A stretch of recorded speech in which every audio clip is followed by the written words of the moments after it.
I'm Crazy Steve, and if I was a zombie, I'd trade in my brains for a Lego set because even the undead need a good hobby. What I have to share is Lego Minecraft The Zombie Cave, set number 21141. Released during the month of January 2018, this set is already 6 years old at this point, so yet again I'm late, but maybe you've never seen it, so let's take a look. The total number for pieces that came in this set is 241 for an original price of $20. That's better than the golden ratio of 10 cents per piece, so this was really a fair set at the time. Regarding age, this set is meant for between the ages of 7 and 14, but I'd say even adults can enjoy it because, well, I did.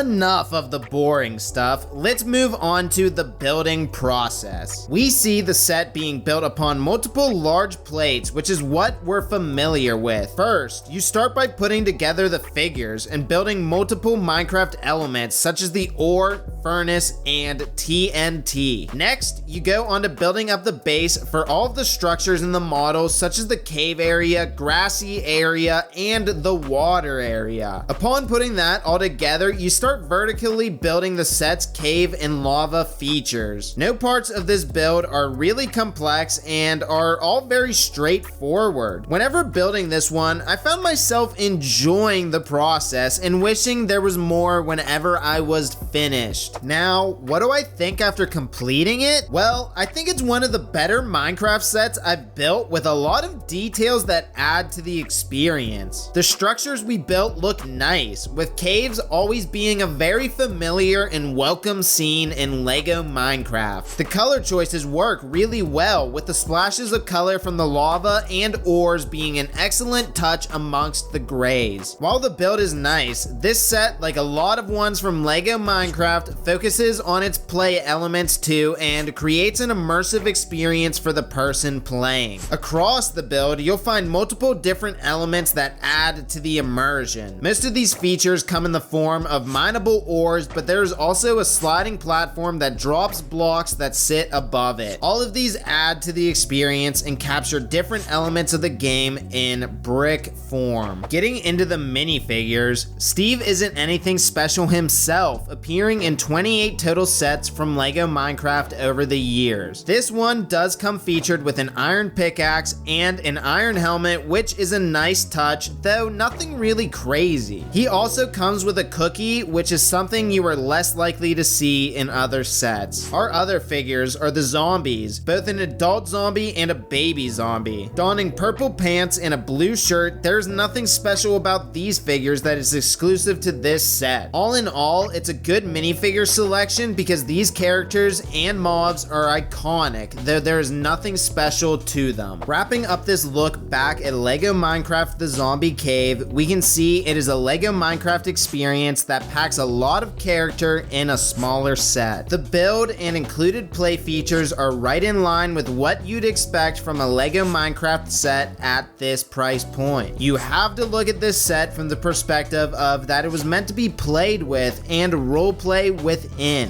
Whenever you take that into note, I really see nothing that is wrong with this set or could be proved upon except for maybe more minifigure variety. Like I said earlier, cave scenes in Minecraft are iconic and always welcome, with this one being no exception to that. All in all, this is one I would recommend for any fan of Lego Minecraft.